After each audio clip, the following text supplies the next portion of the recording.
Paolo Pizzolato di Prima il Veneto. Buonasera direttore, buonasera Pizzolato, bentornato. Sentiamo Paolo Pizzolato sul versante bancario perché con le banche ha a che fare Pizzolato e si continua a sentire Credit Suisse, adesso la Deutsche Bank, poi prima la Silicon Valley Bank, tutti rassicurano, no? Dicono no, non è successo niente, no?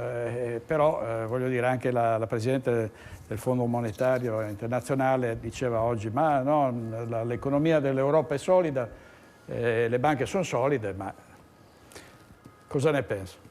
Guardi direttore, io mi stupisco sempre di più ogni volta che vengo qui dell'ignoranza politica e tecnica che abbiamo come popolo, anche da parte della gente che in questo momento ci sta guardando, ci sta ascoltando. Mini premessa, il discorso degli immigrati che facevamo prima. Io capisco, dobbiamo accogliere tutti, eccetera, eccetera. In questo momento, tecnicamente, noi come Italia è una cosa sbagliatissima che continuiamo a restare all'interno dell'Europa, e lo dico come Paolo Pizzolato, e tanta gente so che la pensa come me, e continuare a fare determinate oscenità, tipo quelle di fornire di armi all'Ucraina, quando noi eravamo un popolo e un paese che era assolutamente contrario alla guerra. Potevamo dare soldi, aiutare tutto quello che vuole, ospitare famiglie, eccetera, eccetera, ma in questo momento ci siamo messi in guerra e stiamo pagando lo scotto di quello che è successo.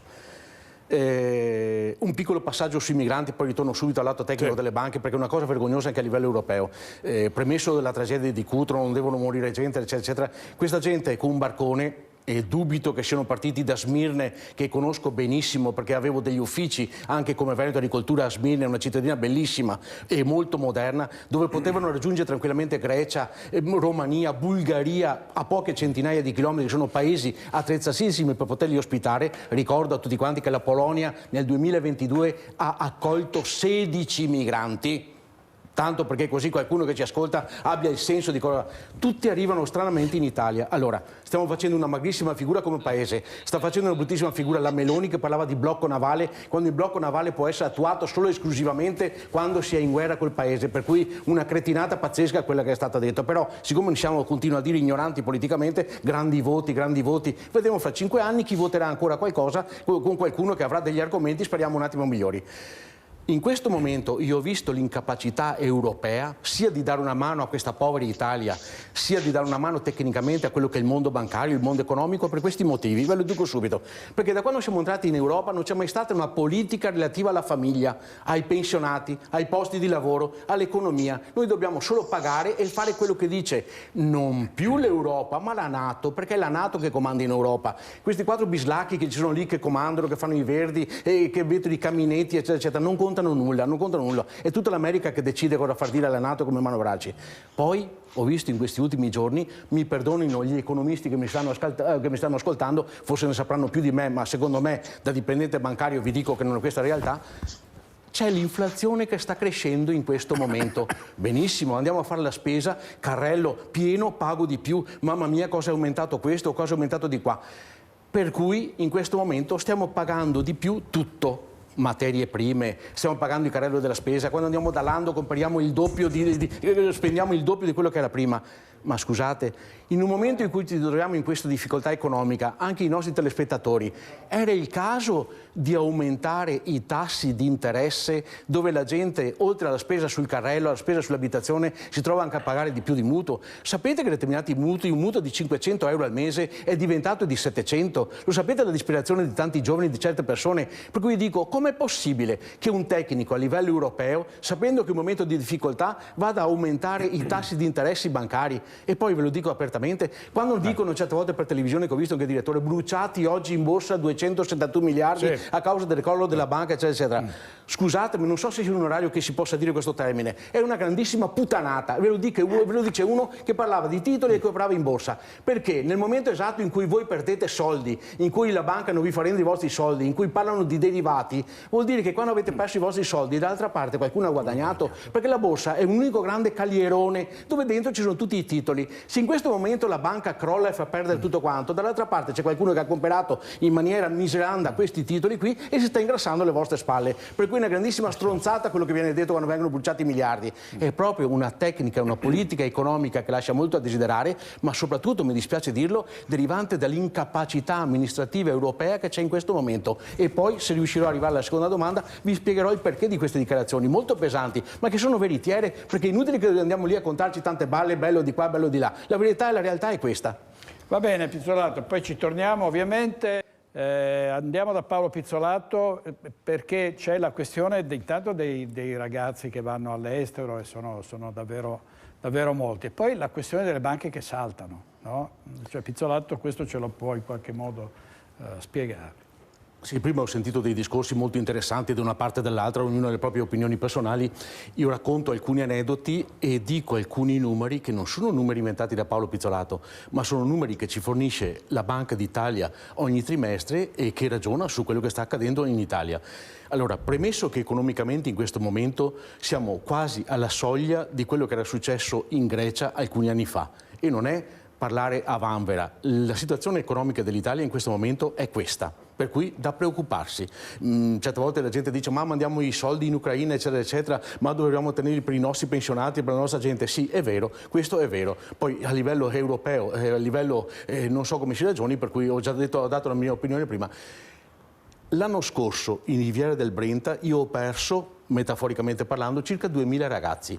2000 ragazzi che stranamente, a parte una piccola parte che migra in Germania per lavoro, vanno tutti in Inghilterra. L'Inghilterra doveva essere il paese che andava più in difficoltà di tutti uscendo dalla Brexit. Non è vero nulla, non è vero nulla. Premesso i giornali, le televisioni che dicono che economicamente sono messi male dopo che sono usciti dall'Europa, sono tutte balle. Sono l'unico paese in questo momento a livello europeo che possono ancora fornire del lavoro e un tasso di occupazione ai nostri ragazzi nettamente migliori di tutti gli altri paesi. Chissà come mai tutti vanno in Inghilterra e c'è lavoro per tutti. Lavoro dove il costo della vita effettivamente, diciamo la verità, è molto molto alto, meno che non negli Stati Uniti, però anche gli stipendi e tutto il resto è molto molto nettamente migliore rispetto al nostro paese. Poi devo, scusi, solo aggiungere che non vanno soltanto i ragazzi che vogliono lavorare nei bar e nei ristoranti, perché ce ne sono tantissimi nell'informatica, nella comunicazione, nell'economia, nelle banche, medici. Certo. Poi questa storia dice gli italiani vanno a Londra e poi si ritrovano a fare i camerieri. Alcuni fanno i camerieri, ma altri sono impiegati nel terziario e sono anche pagati. E anche con stipendi molto alti, ha ragione lei. Altro piccolo passaggio, io sto seguendo da tanto tempo quello che accade nella zona del Salese, Santa Maria di Sala, nel Padovano, eccetera, eccetera. Abbiamo ditte grossissime dove occupano 100, 200, 300 dipendenti. Pensate che una ditta, tanto per farvi un piccolo esempio di quello che sta succedendo in questo paese, una ditta ha circa 200 dipendenti, di cui 180 rumeni. 180 rumeni, 20 italiani.